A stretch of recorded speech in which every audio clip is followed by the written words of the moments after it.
Espera aí que eu desço já, Anne, perto de você. Estenda as tuas mãos aqui para a pastora Janaína, vai nos abençoar hoje à noite. Vai trazer uma palavra do coração do Senhor para nós, amém? Nós estamos lendo o livro de Lucas, as parábolas de Lucas. E com certeza Deus tem algo para nós essa noite sobrenatural, extraordinário, amém? Então abençoe a vida dela, diga: Deus, abençoe a pastora Janaína e traga uma palavra do teu trono para o nosso coração. Diga: nós te adoramos por tudo que tu és, para todo sempre, amém? Dá um forte aplauso ao Senhor. Aleluia. Espírito Santo, vem e glorifica o nome do Filho Jesus. Vem nessa noite e glorifica o nome dEle. Glorifica o nome dEle. Glorifica o nome dEle. Enquanto nós estamos compartilhando a Tua palavra, Senhor, o Senhor tem liberdade para fazer em nós aquilo que está no Teu coração, aquilo que o Senhor planejou para cada um de nós. Limpa o meu coração, abre os meus olhos para que eu possa ver com o amor que tens por mim. Te amo.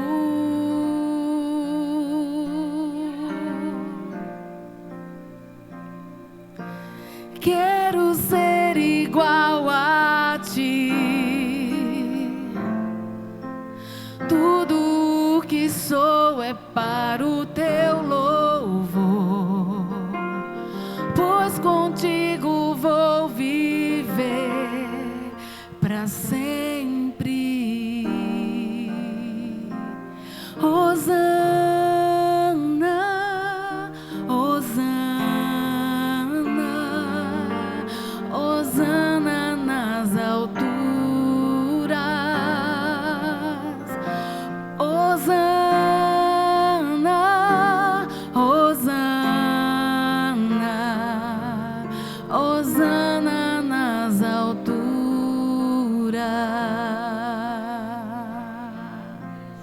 Você pode dar um aplauso bem forte a Ele. Aleluia! Limpa o nosso coração, Senhor, porque vamos viver eternamente contigo, Jesus. Vocês estão felizes? Ainda que a terra se mude de lugar, mas o Senhor está conosco. Ainda que os montes se abalem, o Deus de Israel é com você, é comigo. E isso é suficiente para você levantar as suas mãos e dizer: sou feliz contigo, Jesus. Eu sou feliz por tua causa, Jesus. Amém? Olha para o seu vizinho aí que está do seu lado e diga assim: você está bonito, você está bonita. Diga: deixa Deus falar com você, irmão. Como a apóstola disse, nós estamos estudando o livro de Lucas, sobre as parábolas de Lucas. E você pode se perguntar: mas o que é uma parábola, pastora? Que nome engraçado é esse? Parábola vem da palavra grega parabolé, que significa comparar. Então Jesus, ele usava das parábolas para comparar a uma verdade do reino. Ele pegava uma verdade do reino e usava uma parabolé, uma parábola para comparar, né? E as pessoas compreenderem de forma mais emocionante. Diga: Jesus é emocionante. Por quê? Porque ele não dizia logo de uma vez as coisas, né? Tinha que dizer um negócio assim para a gente desvendar o tesouro escondido. Mas olha só o que diz Mateus 13. Mateus capítulo 13. Diz assim, tá aí, Tatá?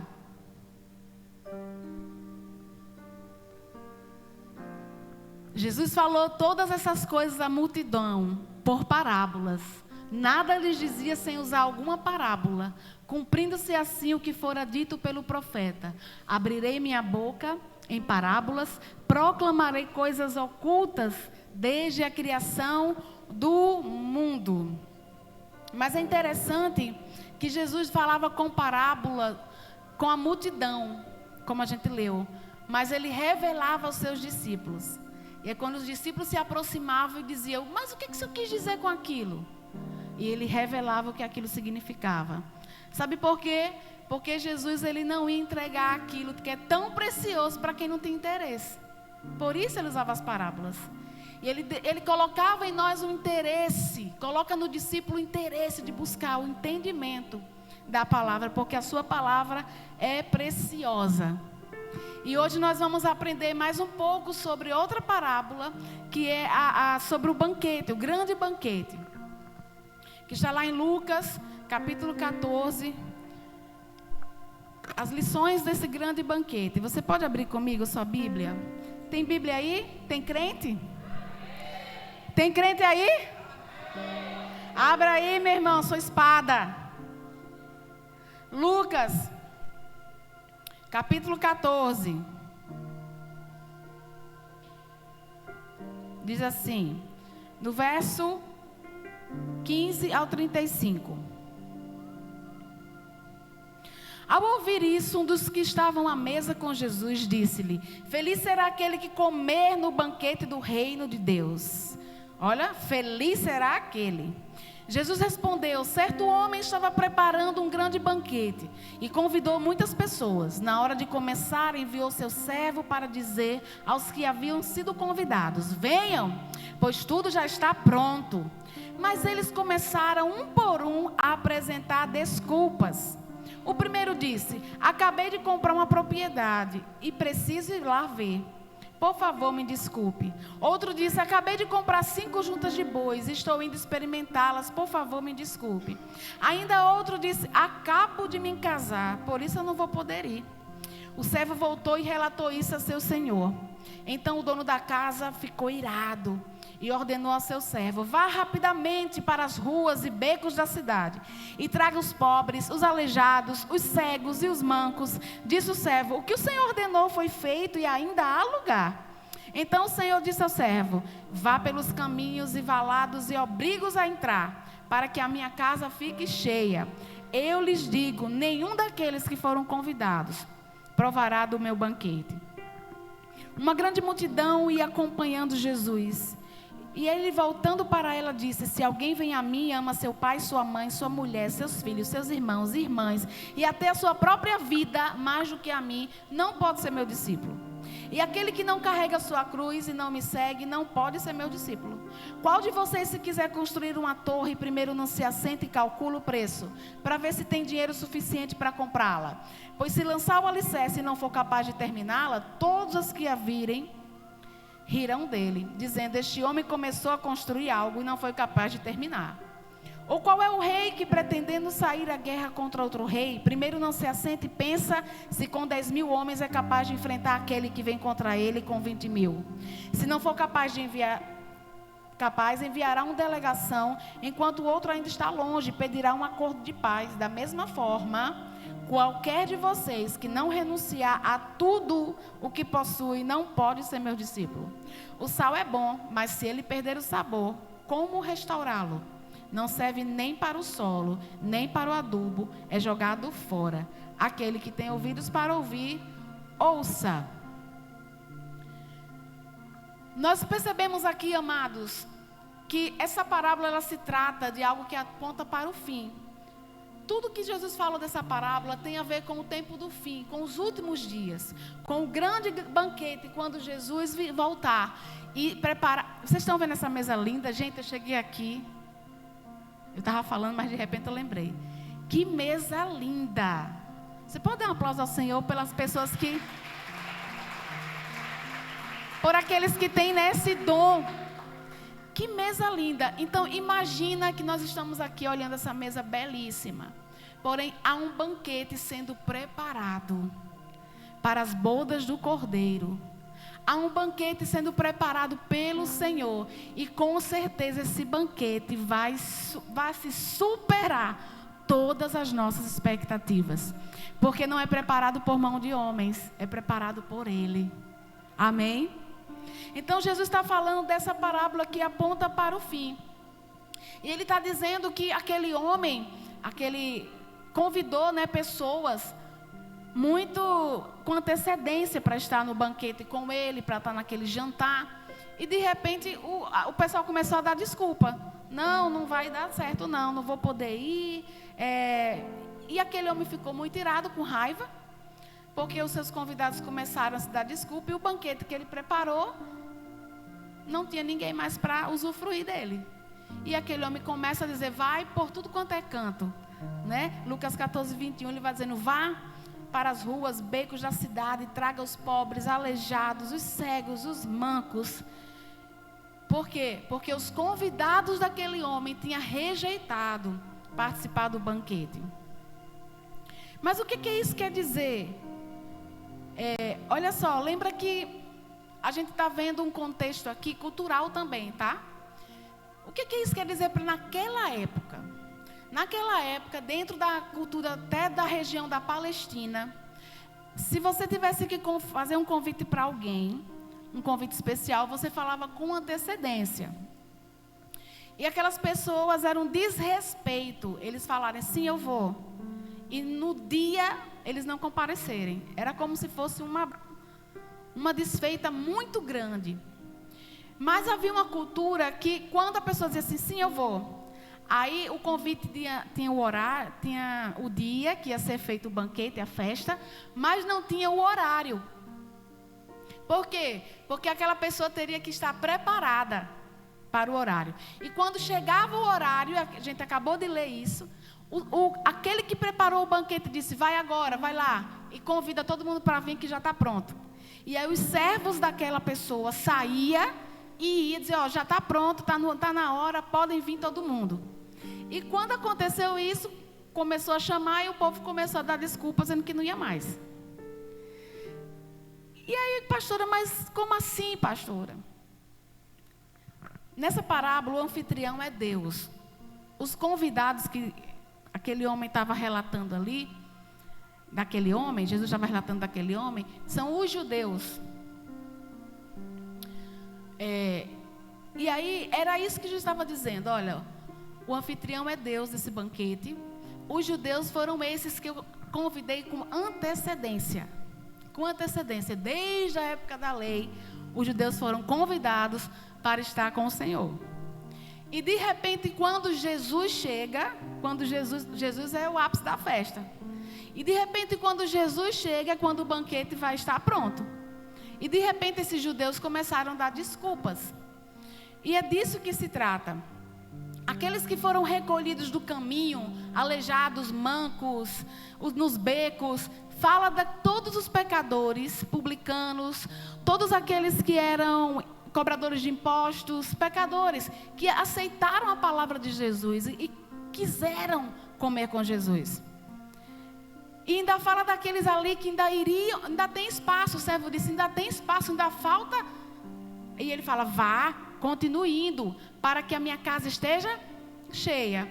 Essa casa cheia, quem está faltando? Eram os gentios. Se trata dos gentios, da inclusão dos gentios, daqueles que não eram judeus, de mim e de você, que fomos enxertados no coração de Deus para também participarmos desse banquete. Amém?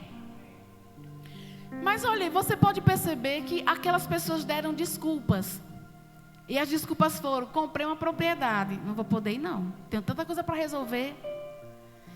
Eita, lembrei que agora eu estou investindo em juntas de boi, não vou poder ir, vou ter que resolver. Eu acabei de me casar, não vai dar para ir não. E me parece que quando Jesus falou isso, que essa parábola aponta para o fim, para uma geração que ia esperar o seu retorno, me parece que é muito semelhante ao que essa geração tem dito a Deus. Deus tem convidado muitos para estar no banquete com Ele nesses dias. Mas há uma semelhança muito grande, Jesus sabia disso.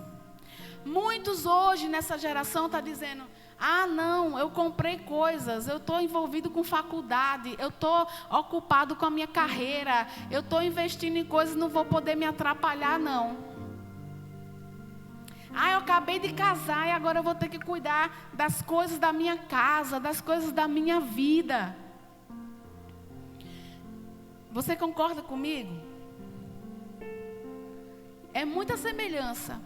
Se é importante para você, você vai achar uma saída. Você vai achar uma saída. Se não for importante, você vai achar uma desculpa. E é assim que funciona. E a minha pergunta é: como você tem respondido aos convites de Deus para a sua vida? Como é que você tem recebido os convites de Deus na sua vida? Será que você tem dado desculpas? Será que você tem dado desculpas? Será que eu estou dando desculpas? Quando Jesus começa com essa parábola, ensinando ali as pessoas, ele estava mostrando o seu objetivo maior.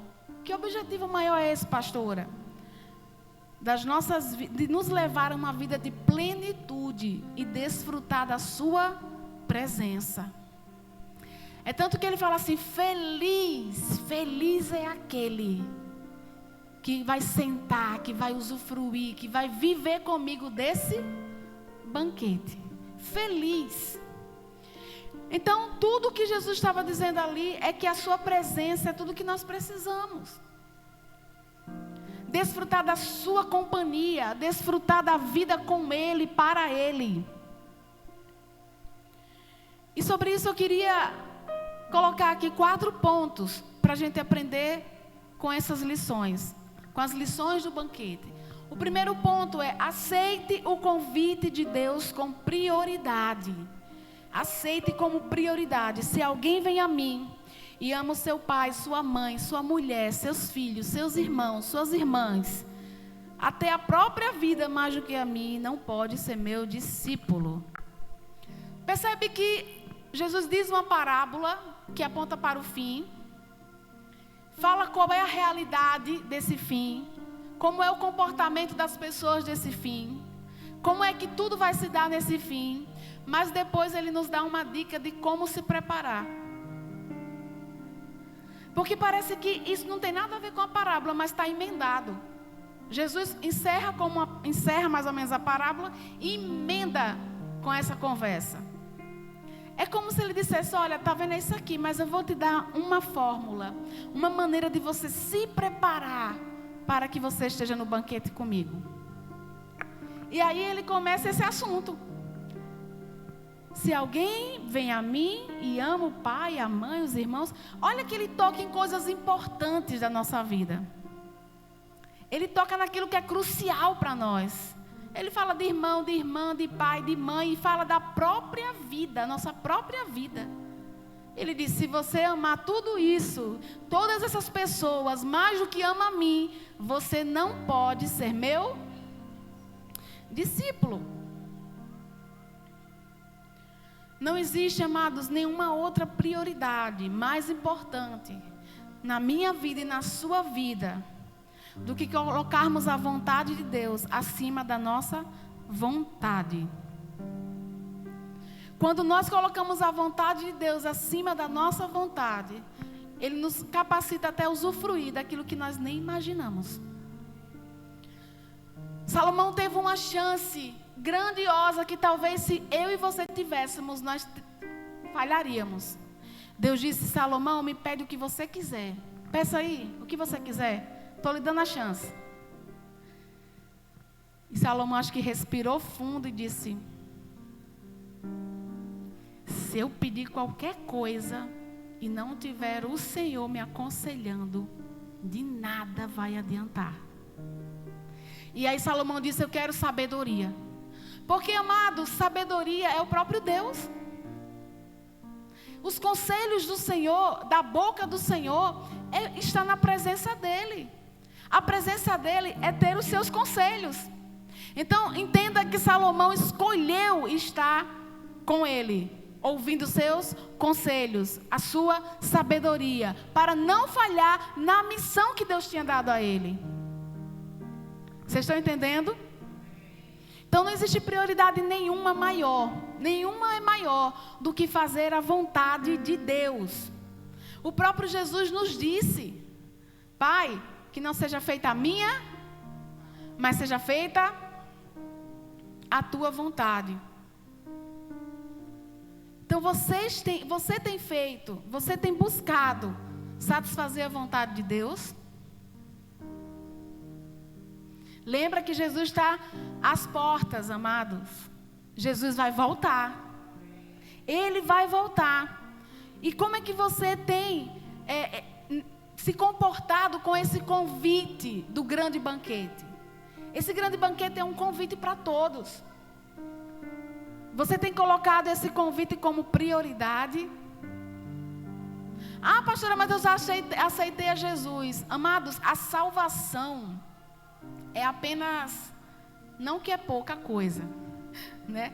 Não é pouca coisa. Mas deixa eu te falar, a salvação é como se fosse uma onda diante da imensidão da bondade do oceano que Deus tem para eu e você viver. Nós começamos com a salvação, mas nós não ficamos nela até o fim. A gente tem que prosseguir.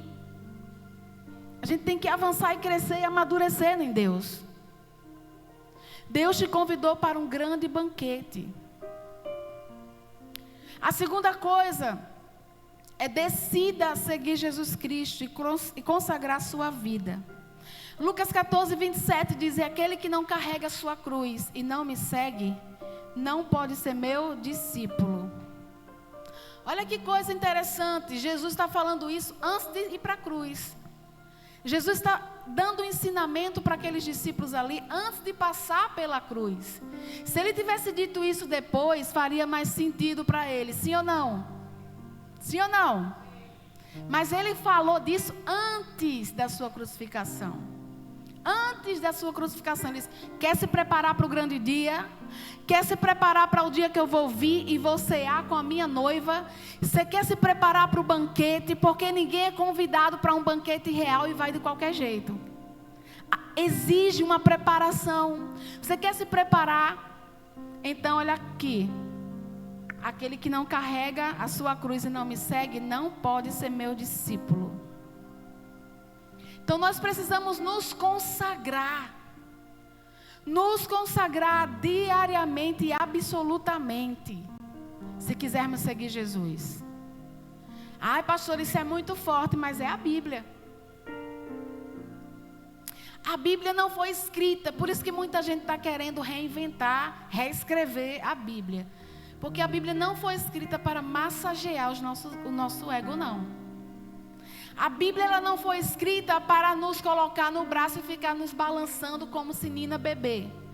A Bíblia foi escrita, a palavra de Deus diz que ela é palavra como espada. Espada que faz o quê? Que corta, que divide a alma e o espírito. Então todas as vezes que você ouvir a palavra de Deus aonde for, e que essa palavra não cortar, essa palavra não é a Bíblia. Porque a palavra de Deus é espada. E espada ela corta. Mas o que ela corta? Ela corta o meu ego. Ela corta o meu eu. Ela corta tudo aquilo que precisa ser arrancado de mim. A palavra corta tudo aquilo que está contrário à palavra de Deus. A palavra vem e corta tudo aquilo que eu penso e acho que é, mas que a Bíblia diz que não é. É isso que a palavra faz. E amados, Jesus disse: se você não tomar a sua cruz, você não vai poder me seguir, não. Jesus não foi Roma que colocou Jesus na cruz. Não foi Roma que colocou Jesus lá na cruz. Não foi uma injustiça política. Jesus foi para a cruz de forma soberana. Ele quis estar ali. Foi escolha dele. Porque ninguém tinha o poder de tirar a vida de Jesus. Não foi Roma, não foi a política, não foi a justiça, não foi nada disso. Ele soberanamente, ele foi lá e se deu por amor a mim e por amor a você. Por amor a mim e por amor a você. Se alguém quiser me acompanhar, negue-se a si mesmo, tome diariamente a sua cruz e siga-me. A cruz não é um lugar final, não é um destino final, como não foi com Jesus também. Mas ele é um processo de entrega, se a gente quiser viver para o grande banquete. quer chegar? Quem quer chegar aqui no grande banquete, no grande dia? Você quer? Eu ouvi alguém falando assim para mim: pastora, me ajuda, eu queria oração. Porque, pastora, assim, eu estou distante da igreja. Eu não me sinto em comunhão com a igreja. Eu estou um pouco distante do Senhor. Mas olha, pastora, eu não estou fazendo nada muito errado. Os meus pecados são pequenos. São pequenos pecados. Eu não estou fazendo nada assim que Deus vai... Oh, você está um horror. Será, pastora, que se Jesus voltar amanhã, eu vou para o inferno? E aí... eu olhei para aquela pessoa e disse: você sabe que Jesus ama você, não sabe? Sei. A questão é se você ama a Ele um pouco mais que isso. Do que você está me dizendo. A questão é que tem um padrão. Não se trata do seu benefício de ir para o inferno ou para o céu. Se trata o quanto que você caminha a vida toda. Como você caminha a vida toda, por causa de quem, para quem. É a vida toda depois que eu reconheço Jesus, tentando amá-lo e agradá-lo, porque Ele é tudo em mim. Você está entendendo? Você não está aqui pensando: meu Deus, eu estou em pecado, então Jesus vem amanhã, eu vou para o inferno. Ou eu vou para o céu por causa disso. Não, não se trata do benefício que Ele nos dá, da recompensa que Ele tem para nós. Se trata do nosso amor em devolução a tudo que Ele fez na cruz por mim e por você. A pergunta está errada. A pergunta deveria ser: pastora, será que eu estou amando a Jesus pelo menos 10% daquilo que Ele me ama? Estão entendendo? Então é uma vida toda para dedicar a alguém que deu tudo de si, para que a minha eternidade não fosse de castigo, não fosse de morte, não fosse de dor. Queridos, a cruz não é um lugar de sofrimento, a cruz é um lugar de morte. A cruz não é um lugar para sofrer, não é um objeto de tortura. Ah, pastora, mas Jesus sofreu na cruz, sofreu, mas não tiraram Ele depois do sofrimento, não. Deixaram Ele lá até? Então pensa um pouquinho. Toda área que você está sofrendo é porque você ainda não morreu. Toda área que ainda é sofrida, tudo aquilo que te faz ainda sofrer, é porque você ainda não morreu. Ainda você não entendeu a cruz. Você não colocou na cruz isso. Porque quando a gente morre, a gente não sente. Morto sente alguma coisa? Não. Então, a cruz não é um lugar de sofrimento, a cruz é um lugar de morte. Romanos 6,4 diz: portanto, fomos sepultados com Ele na morte, por meio do batismo, a fim de que assim como Cristo foi ressuscitado dos mortos, mediante a glória do Pai, também nós vivamos uma vida nova. Amados, o preço do discipulado de Jesus é uma rendição total. A gente não pode amar apenas as cartas de Paulo, das coisas que a gente gosta. O amor cobre multidões de pecado. Pastora, porque o amor tudo suporta. O amor tudo crê. O amor isso, o amor aquilo. E não sei o que. A gente ama essas palavras de forma isolada, sem um contexto, e termina sendo um pretexto para a gente viver a vida do mesmo jeito. Por que a gente não olha para 1 Coríntios capítulo 13 como algo que eu também tenho que viver para com o meu Senhor? O amor tudo sofre, tudo suporta, tudo crê. Por quê? Que eu não utilizo 1 Coríntios 13 para mim mesmo em relação ao meu Senhor? Porque o nosso ego tem que ir para a cruz. O nosso eu precisa ir para a cruz. Não é porque eu estou dizendo, amados, Jesus disse: se você quiser ser dele, se você quiser segui-lo, se você quiser ser seu discípulo, você vai ter que negar a si mesmo. tomar a cruz até o fim. E não é a cruz de Jesus, não. Ele disse: tome a sua cruz. Diga assim: são as minhas renúncias. Diga: é o meu sacrifício. É o meu sofrimento. Ninguém fala, né? Fala assim: são as minhas renúncias. São o meu sacrifício. Diga: é o meu sofrimento. Por amor a Jesus. Porque o sacrifício ele já fez dele. O sofrimento ele também já passou. E as renúncias que ele precisou fazer já foram feitas. É a minha vez, é a sua vez. É a minha vez, é a sua vez. Eu olho para a situação espiritual da igreja do Senhor hoje e o meu coração sangra. O meu coração se aflige. Porque eu vejo se cumprir que o amor de muitos se esfriaria. Mas eu digo: Senhor, de muitos, não é de todos, então eu não quero estar nessa lista. Eu não quero estar nessa lista de muitos, eu prefiro ser dos poucos. O meu coração se aflige, porque nós queremos conhecer um Jesus, nós queremos conhecer um Deus que nos serve, que é o nosso mordomo. Nós queremos conhecer um Deus que aceita os nossos erros. Nós queremos conhecer um Jesus que aplaude as nossas falhas. Nós queremos conhecer um Jesus que diz: está tudo bem, continua errando, eu te entendo. E aí a gente não fala mais sobre arrependimento.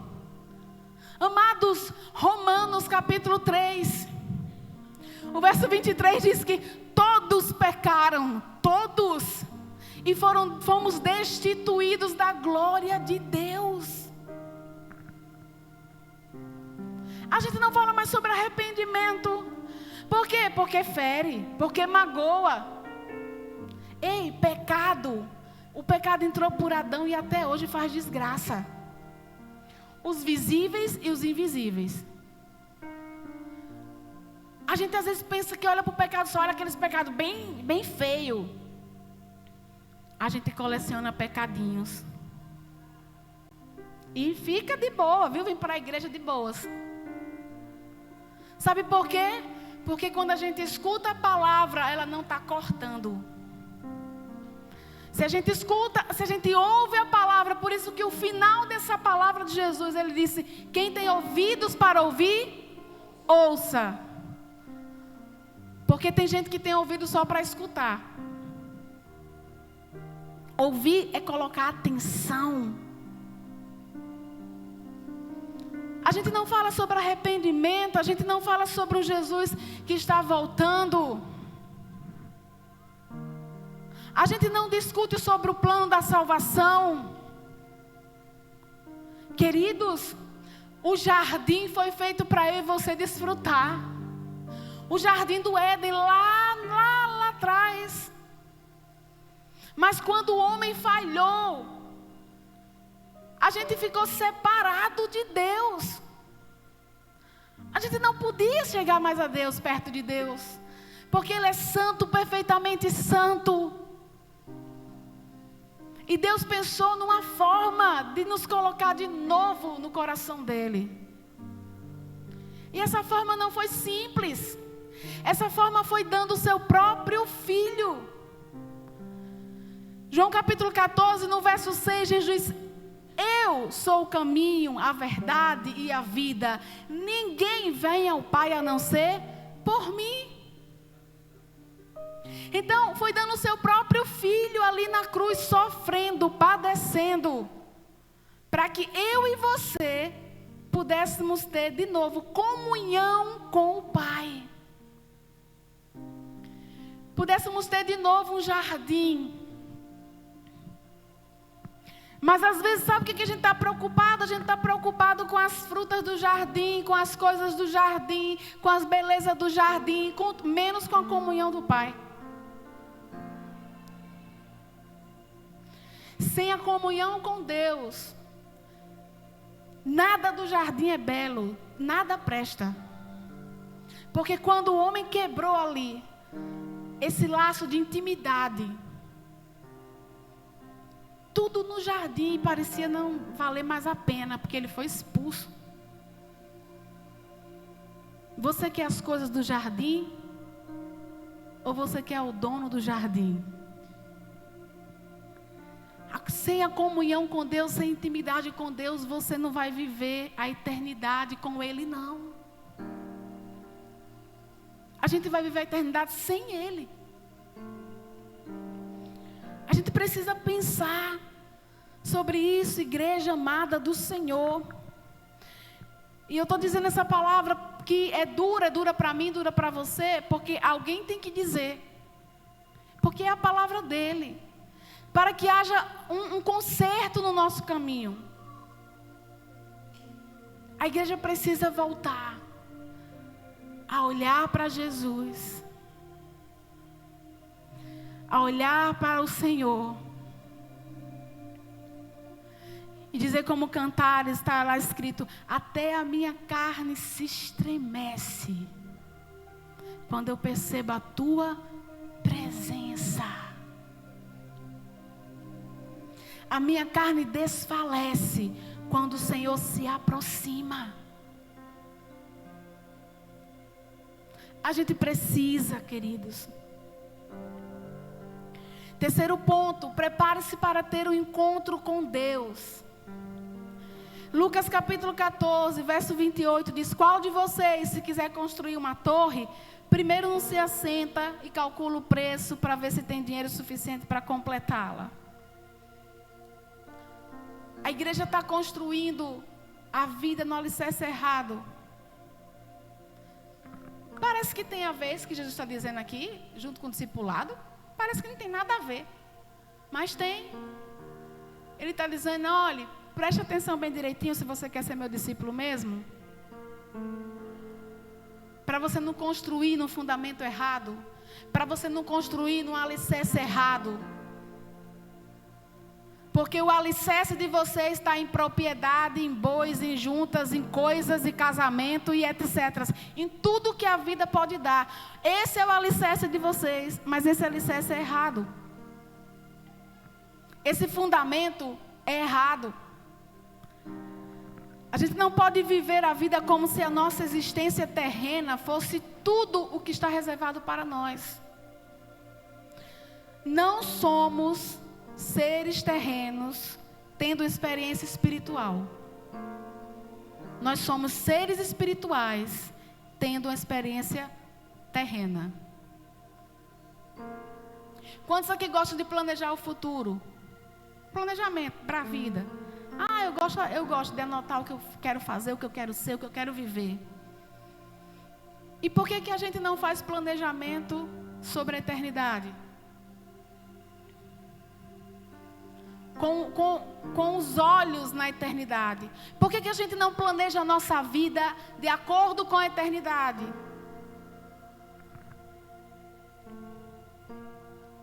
Nós estamos de passagem aqui.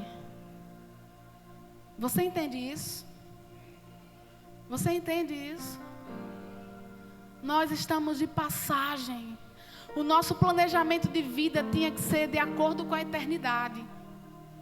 Porque se a gente durar aqui 90, 100 anos, a gente glorifica de pé. E vai ser muito ainda.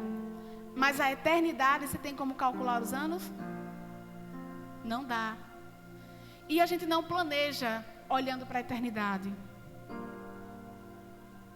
Isso é fato. É fato porque a gente está vendo hoje crianças como a gente nunca viu se corrompendo. Crianças. Se nós pais estivéssemos planejando a nossa vida de acordo com a eternidade, a gente estaria ensinando os nossos filhos que é para lá que nós estamos indo. Antes de você planejar para que ele seja um médico, um advogado, antes de você planejar para que ele seja isso ou aquilo, isso não está nada errado. Mas antes disso tudo, ele precisa estar no coração de que tudo que ele fizer vai rebotar na eternidade. Vai ressoar na eternidade. Que a eternidade é o lugar que Deus escolheu para ele. Ontem minha filha disse assim: mãe, eu queria que Jesus tivesse já voltado. Isso mexeu comigo. Eu olhei para ela, que ela é pequena ainda. Eu disse: eu queria que Jesus já tivesse voltado. Eu disse: por que, filha? Ela disse: porque não ia haver coisas ruins na terra. Nada de ruim ia existir mais. Amados, os homens têm se tornado maus. Têm se tornado piores do que maus, perversos, ímpios. Sabe por quê? Eu vou te dizer por quê. Porque quando o homem estava perto de Deus, lá no Éden, Adão, quando o homem estava perto de Deus, ele se assemelhava a Deus no seu comportamento, no seu caráter, nos seus pensamentos, nas suas atitudes. Quanto mais perto de Deus, ele se assemelhava a quem? A Deus. Depois do pecado, o homem começou a ficar o quê? Distante de Deus. Porém, se a gente olhar para algumas gerações atrás, essa distância tem só aumentado. Antes a gente falava com alguém sobre Jesus, sobre a palavra, sobre o plano de salvação, sobre o amor de Deus. Aquela pessoa ficava sentindo aquilo ali, se quebrantava, refletia. Hoje a maioria das pessoas rejeita, zombam, ri. Por quê? Porque a distância tem aumentado. A distância tem aumentado. E quanto mais distante formos, mais maus seremos. Você entende isso? Quanto maior a distância, mais maus seremos. E existe um remédio ainda, que Jesus não voltou. Ainda existe uma chance. Você acha, queridos, eu queria ser bem honesta, é um pensamento meu, tá? Agora, eu penso, você acha que a igreja precisaria de vários programas de evangelização sistematizadas, tão planejadas, elaboradas, se a igreja estivesse dando testemunho? Sim ou não? Não. A gente vai olhar para a igreja nas cartas de Paulo, que está todo o princípio da igreja. Está aqui nas cartas que Paulo escreveu, principalmente para Efésios. Está ali a base e o fundamento da igreja. A gente vai olhar para essa igreja, a gente não vê nenhuma programação de evangelismo. A gente vê, sabe o quê? Pessoas reunidas para ouvir a palavra de Deus. E é tão lindo que diz que quando as pessoas estavam ouvindo a palavra, elas eram incomodadas, constrangidas, desafiadas. Elas se levantavam, se posicionavam. Milagres aconteciam. Pessoas eram transformadas. Aqui a gente espera para o final do culto, para a pessoa levantar a mão e querer alguma coisa de Deus. Por que você não pode deixar Deus fazer aqui agora, enquanto eu estou falando? Por que não acontece agora mesmo, eu falando aqui? Porque a palavra tem que cortar. Tem que cortar. Mas nós temos vestido uma armadura de ferro no nosso coração. E quero dizer a você, tira essa armadura. Não serve para nada. A gente tem vestido uma armadura de ferro no nosso coração. A gente fecha o nosso coração e não deixa a palavra cortar. Olhe para quem está do seu lado e diga assim: deixa a palavra cortar. Porque quando a palavra vem e corta, ela corta o que não presta em nós. Ela arranca aquilo que não serve mais. Que não serve mais. Então, queridos, os homens têm se tornado cada dia mais maus. E o nosso testemunho tem sido cada vez pior. Não se trata de A, de B, de C. Olhe para si mesmo. Olhe para si mesmo no seu caminhar, na sua conduta. Por onde você passa, por onde você anda. O que é que as pessoas veem nos seus olhos? O que é que as pessoas sentem nas tuas palavras?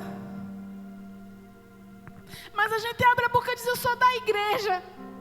Você não precisa ser da igreja. Você precisa ser discípulo fiel a Jesus.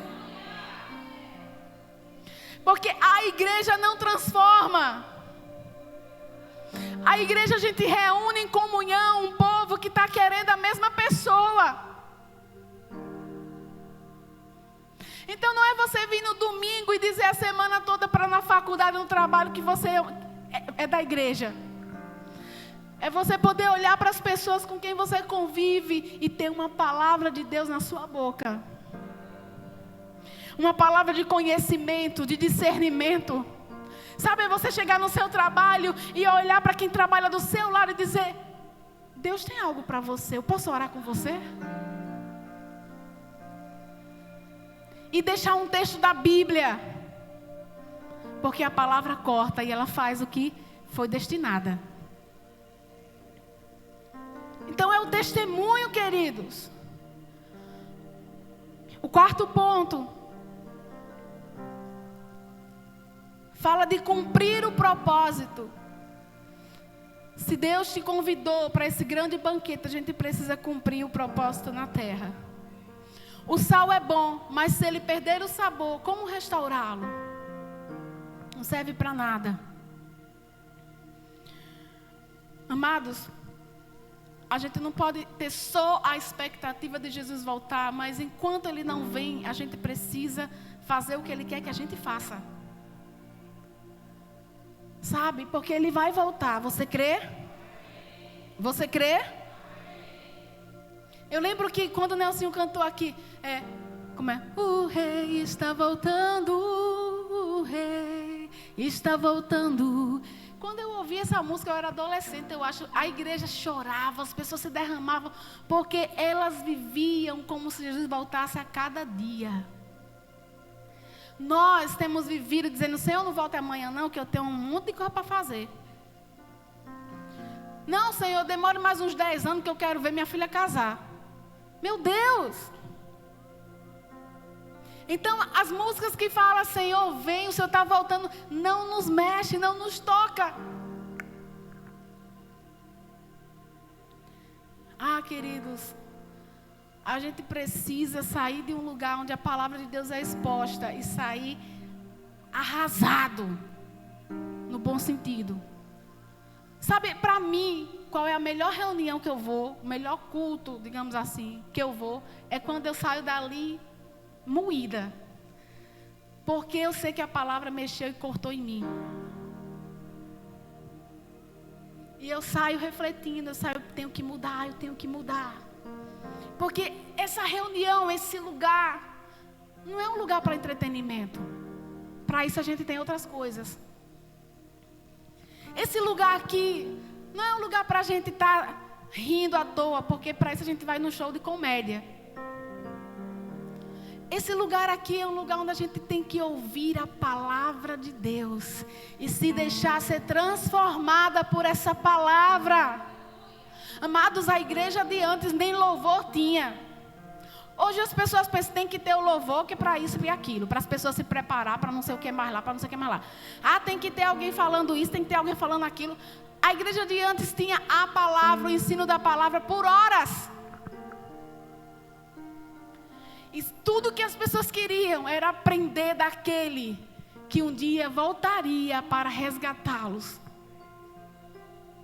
Tudo que as pessoas queriam dizer: eu quero aprender desse Deus porque eu vou viver com Ele eternamente. Meu Deus, é uma decepção. Como que a gente quer a eternidade e viver com alguém que a gente não conhece? Como é que você quer passar a vida toda com uma pessoa que você não tem intimidade? Que não se relaciona? Aí a gente muda a perspectiva do que a gente pensa a respeito de céu. O céu, a gente não precisa pensar no céu. Nós não temos que pensar no céu como um benefício para a gente não sofrer no inferno. O céu não é benefício para que eu não sofra no inferno. O céu é quando nunca mais eu ficarei distante dos olhos do meu Senhor. É viver com alguém que eu tenho saudade. É viver com alguém que antes era invisível. Como Colossenses capítulo 1, Paulo vai dizer: o rei que era invisível, imortal, ele se fez visível, habitou entre os homens, para que toda a humanidade pudesse ser tocada por ele e a sua vida pudesse ser transformada. O céu é um lugar para se deliciar. É um lugar para a gente aprender para sempre com o amado das nossas almas. O céu é um lugar de maravilha em Deus. Não é um lugar de livramento. Amados, a gente precisa converter o nosso coração ao Senhor. A gente precisa. O meu horário passou 2 minutos, mas deixa eu falar algo sobre propósito. Que Deus nos convida a cumprir o nosso propósito. Existem 2 propósitos, preste atenção. O primeiro é o propósito universal, que está lá em 1 Pedro, capítulo 4. Para você que diz, não sei o propósito, não sei o que propósito, que é isso, propósito, tanto propósito, não sei nada disso, não sei nem que propósito é esse. Existem 2 propósitos. O primeiro está em 1 Pedro, que é o universal, 4:10, que diz assim: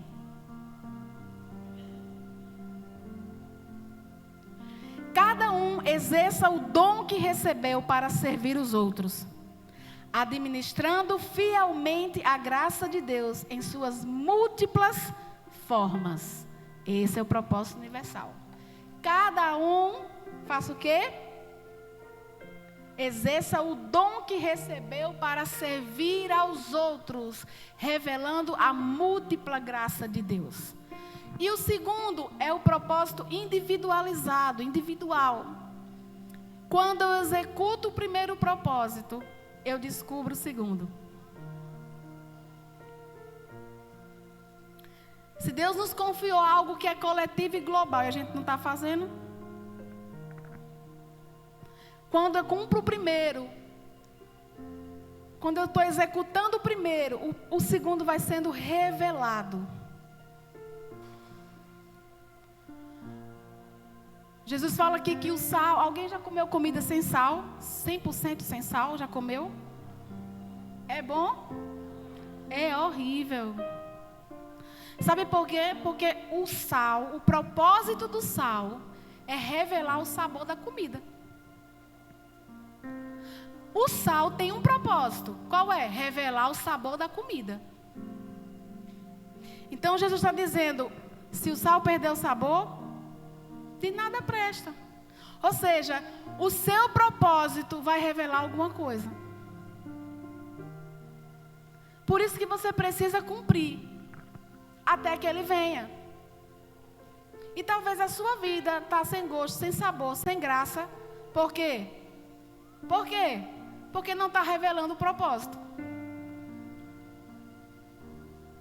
Porque não está revelando o propósito pelo qual Deus te fez nascer. Queridos, Jesus vai voltar. Ele vai voltar. E a minha pergunta é se você vai dar desculpas como aqueles convidados. Ou você vai encontrar uma saída para viver segundo o seu propósito. Ele vai voltar. Ele vai voltar. Então, eu queria muito que você pudesse, nessa noite, falar com o Espírito Santo. E dizer: Espírito Santo,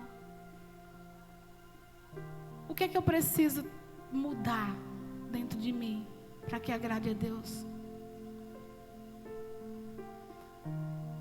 Qual é a cruz que eu tenho que carregar? Porque se você não carrega a cruz, você não é discípulo de Jesus. Você pode ser discípulo de pessoas, mas para ser de Jesus tem que negar a si mesmo e tomar a sua cruz. Qual é a cruz que eu tenho que carregar? Não, pastora, negócio de cruz. Então, né, eu quero uma coisa feliz, uma coisa alegre. Deixa eu falar uma coisa. Não existe propósito assim, não. Todo propósito tem uma cruz. Todo propósito tem uma cruz. Porque a cruz é o lugar onde a gente se rende. Onde a gente sacrifica. É onde a gente sofre. É onde a gente se entrega. É onde a gente coloca todas as nossas culpas ali, confessadas diante de Deus, para que a sua infinita graça e misericórdia nos ressuscite para viver um outro dia para a glória dele. É nesse lugar. Não existe você ser discípulo de Jesus sem esse lugar. Não existe você estar sendo iludido, você está iludindo a si mesmo. Está iludindo a si mesmo. Mas, pastor, como é que pode? Como é que pode, amado? Será que Jesus tem que insistir conosco? Apelar? Você imagina Jesus chegando aqui, tendo que quase que implorar para você fazer algo por ele? Que coisa mais humilhante para alguém que a gente diz que é o nosso Senhor e Salvador. Pastor, eu vou fazer depois. Não é depois não, porque depois Jesus diz assim: vai, convida os outros, porque esse daí rejeitou o convite. Pastora, Deus não faz isso porque Deus é amor e graça. Faz sim. A gente acabou de ler na Bíblia. Os outros não quiseram? Pois então chama quem quer. Chama aí quem quer, que ninguém dá nada, chama. Ei, Deus corta. Mas esse cortar é para o nosso bem.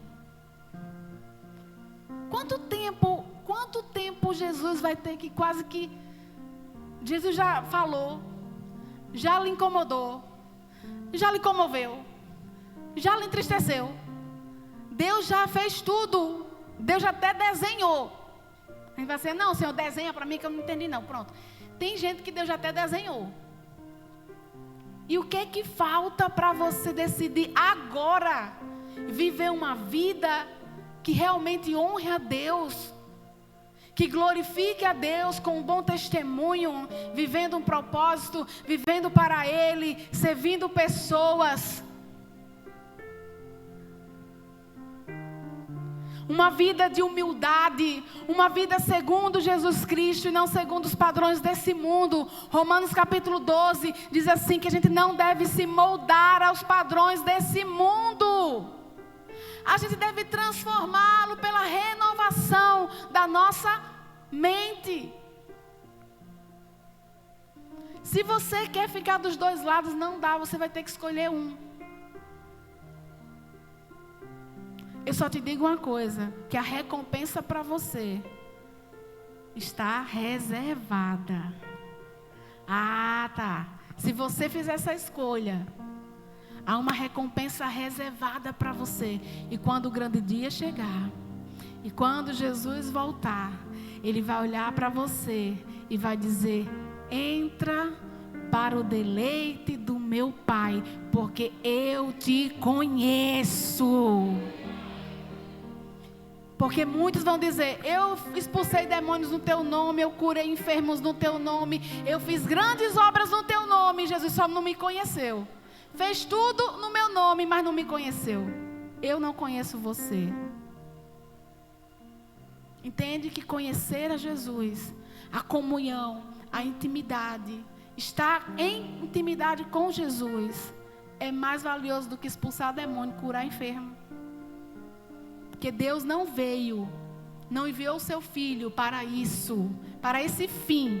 Ele cura, liberta também. Mas não foi para esse fim que ele veio. Ele veio para reconectar outra vez o homem com um relacionamento profundo com o Criador. Você fique de pé, por favor.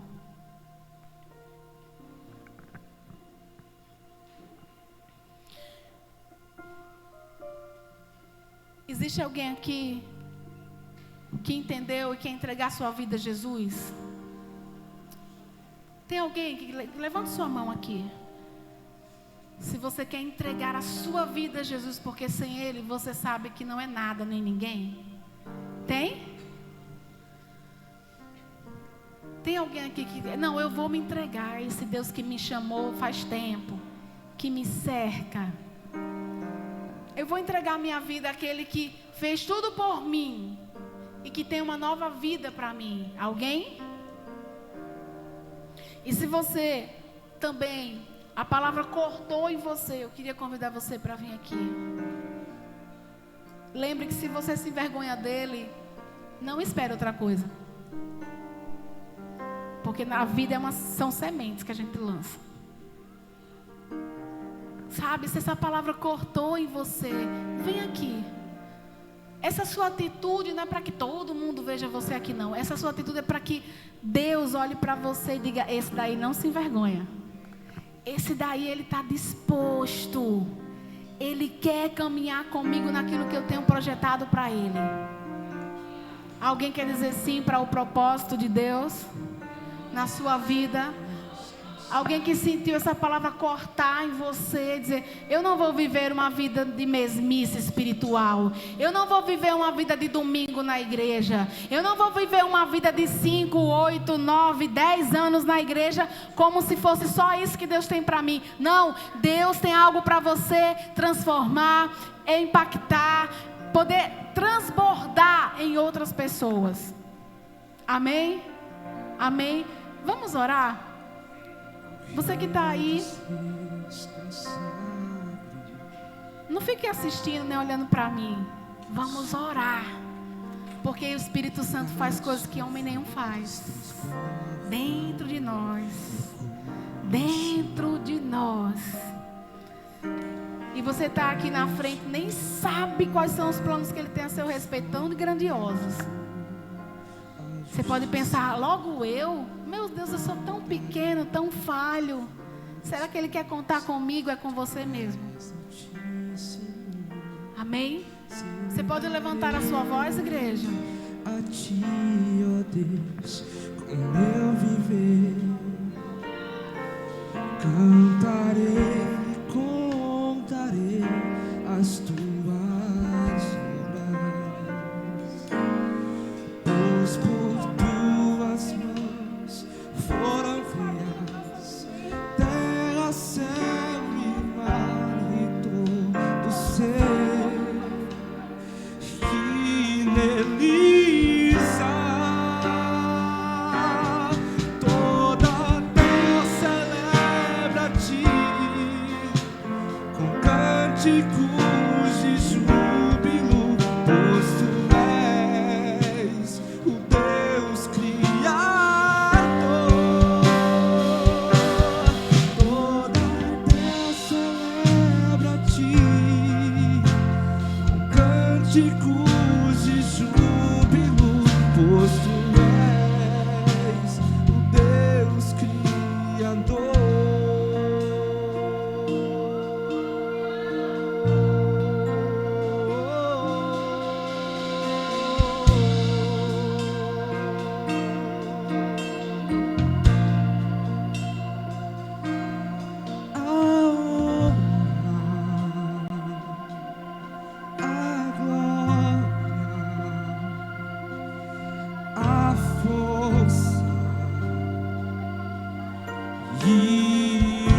farei conforme a tua justiça. Cantarei louvores, pois tu és altíssimo. Celebrarei a ti, ó Deus, com meu viver.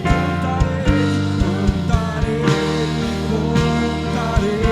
as tuas obras. Pois por tuas mãos foram criados terra, céu e mar e todo ser que beleza. Toda a terra celebra a ti, com cânticos e júbilo, pois tu és Que o Senhor te abençoe. Deus E que essa palavra frutifique no seu coração. Em nome de Jesus.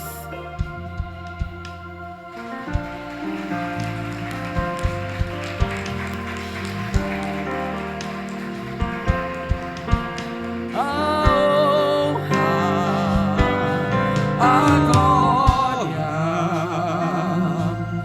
a força e o poder ao Rei Jesus, e o louvor ao Rei Jesus. A honra, a glória, a força e o poder ao Rei Jesus, e o louvor ao Rei Jesus.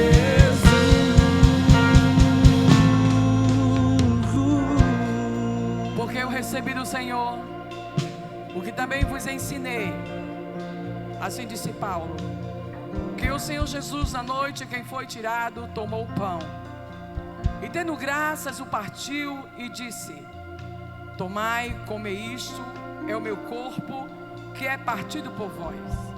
Fazei isto em memória de mim. Semelhantemente também, depois de cear, tomou o cálice, dizendo: este cálice é o novo testamento do meu sangue. Fazei isso todas as vezes que beberdes, em memória de mim.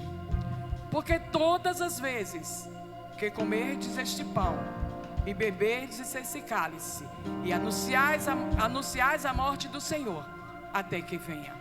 Portanto, escute bem, portanto, qualquer que comer desse pão ou beber o cálice do Senhor indignamente, será culpado do corpo e do sangue do Senhor. Aí a Bíblia diz, Paulo ensinando a igreja: examine-se o homem a si mesmo, e assim coma deste pão e beba desse cálice. Porque o que comer e beber indignamente, come e bebe para a sua própria condenação, não discernindo o corpo do Senhor. Por causa disso, igreja, há entre vós muitos fracos e doentes, e muitos que já estão mortos. Agradecendo ao Senhor nessa noite, por estarmos diante da mesa do Senhor como igreja do Senhor. Agradecendo a Deus pela oportunidade de sentar à mesa, de vir à mesa em comunhão com os irmãos e fazer aquilo que Jesus deixou como ordenança, que fizéssemos em memória. Aí eu queria que a recepção, por favor, entregasse a bandeja de cálice ao pastor David e a pastora Janaína. Tragam. Cadê a pastora Janaína? Está orando? Então, por favor, pastor David, pastora Priscila, segure uma bandeja do cálice.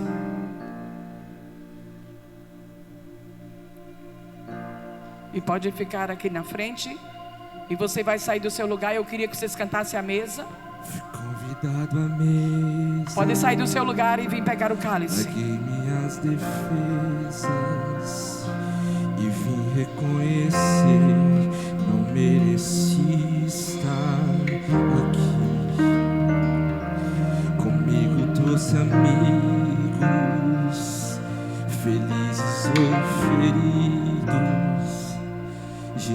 que escutou esse chamado e aceitou. E é tão bom saber que há lugar aqui. A graça me chamou.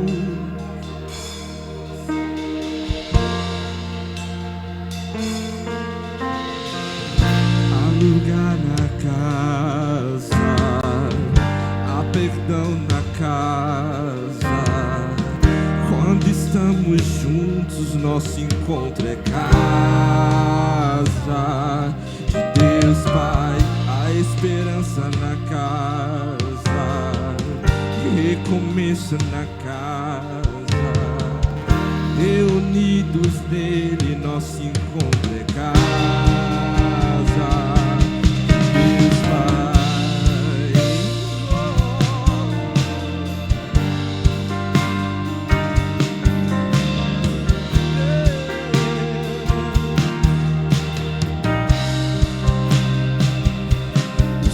Tua palavra curou a nossa alma.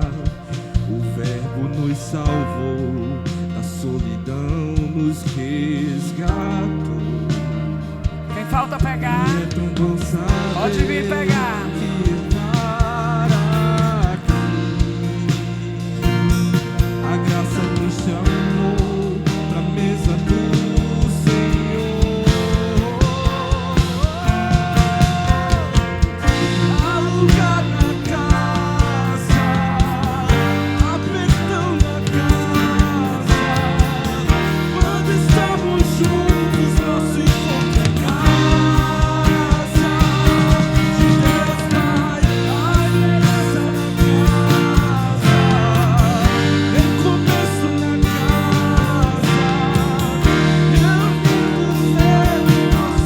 encontro é casa.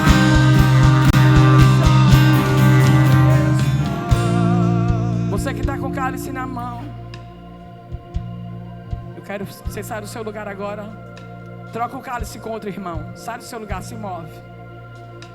Nós estamos em um momento de comunhão. E depois de uma palavra dessa que escutamos, queridos, só sairemos do mesmo jeito se formos muito incrédulos. E precisamos ter comunhão com os outros. É a comunhão que nos liga, que nos conecta com Deus. É essa comunhão que nos conecta com o Senhor, amém? E se você já trocou, pode abrir o seu cálice, coma do pão e beba do vinho. Pode continuar nos abençoando, a banda.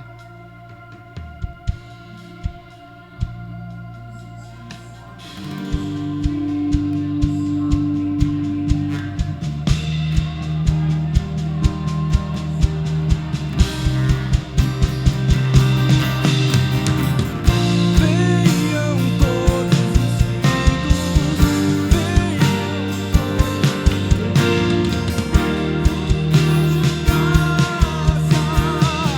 há lugar na casa. Venham todos os cansados, venham sobrecarregados. Há lugar na casa. Venham todos os perdidos, venham todos os perdidos.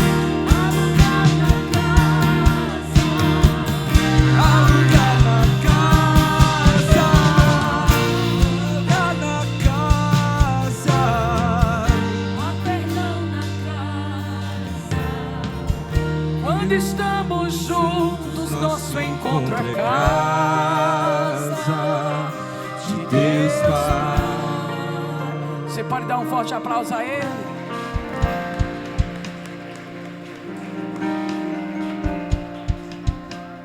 Pode sentar, queridos. Hoje, vocês nos perdoem o nosso atraso um pouco, mas é porque tem festividade, gente. Isso é normal.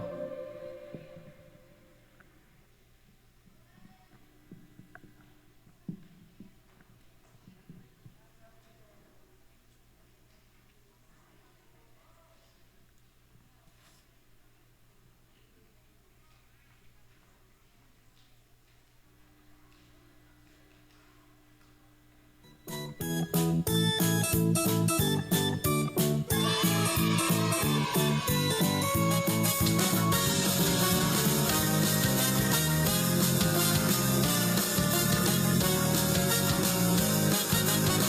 é a minha homenagem a todas as mamães.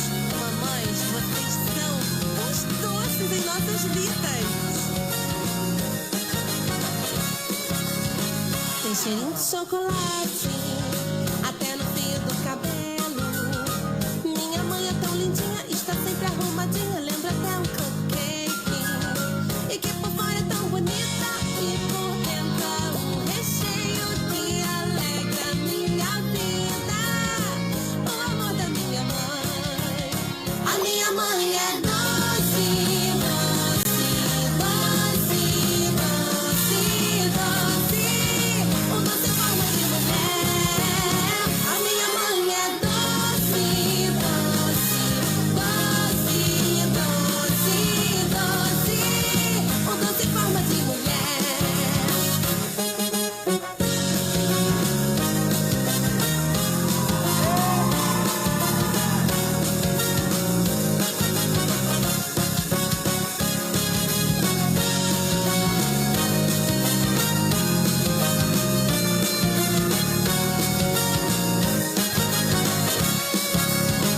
Quando acordo de manhã, beijo logo a minha mãe. Ela faz o meu lanchinho, pão e leite bem quentinho, muito, muito, muito bom. E quando eu apronto alguma, ela fica brava e olha com aquele carão. E vira doce de limão, ai azedou. A minha mãe é doce, doce, doce, doce, doce. Um doce forma de mulher. A minha mãe é doce, doce, doce, doce, doce. Um doce forma de mulher. Pararara, pá, pá, pá, parará, pá, pá, parará. Um doce forma de mulher. Pararara, pá, pá, pá, parará, pá, pá, parará. Um doce forma de mulher. A minha mãe é doce, doce, doce, doce, doce. Um doce forma de mulher. A minha mãe é doce, doce, doce, doce, doce. Um doce forma de mulher.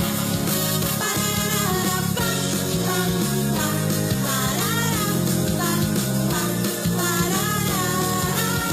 Um doce forma de mulher.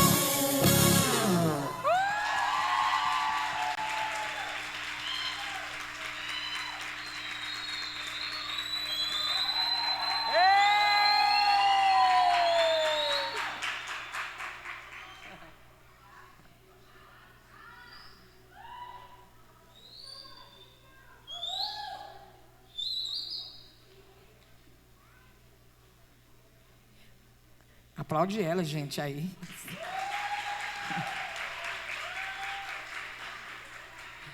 Valeu, João. João, mais animado.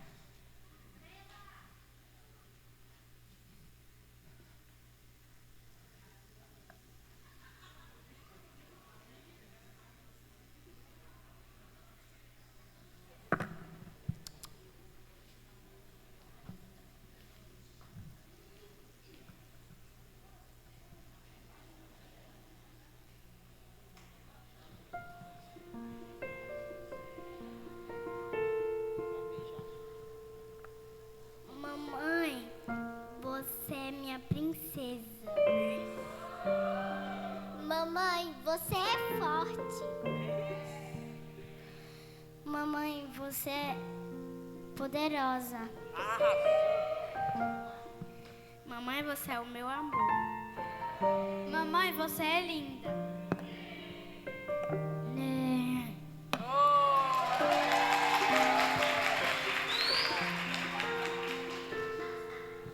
Mamãe, você é a flor mais linda do meu jardim.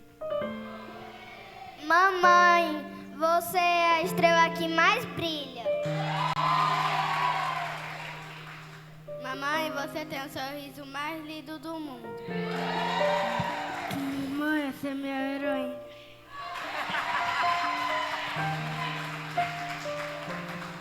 Mamãe, você é minha rainha.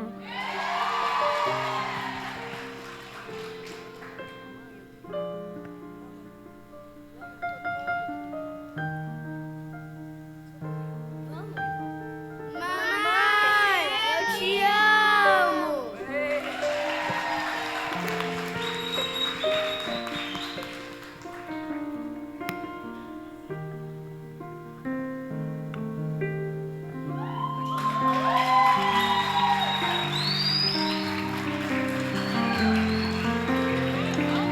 Pastora Rose, venha cá, minha filha. Venha cá, pastora Rose. Pastora Priscila, me dá essa sacola, minha filha aí. Suba aqui, minha filha. Quero homenagear a sua vida e dizer que você... Acerta aqui, tá? Só é botar no... Deixa eu ajeitar, amor. Não vou ficar nada assim.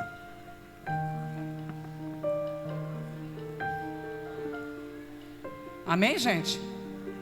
Eu quero que vocês deem um forte aplauso à vida da pastora Rose. Porque em meio às suas agendas, né? Em meio aos seus trabalhos, seus desafios diários, ela tem feito o seu melhor. E eu glorifico muito a Deus pela sua vida. E não poderia deixar de lhe entregar uma lembrancinha nas suas mãos. Que na sua casa nova, chique, a casa dela está ficando linda. Você vai sentar a cama, vai olhar para um móvel lindo do lado e vai tomar o seu chazinho da noite com isso aqui. Tá bom? Deus te abençoe, minha filha. Amém! Quantas mães nos visitam? Mãe que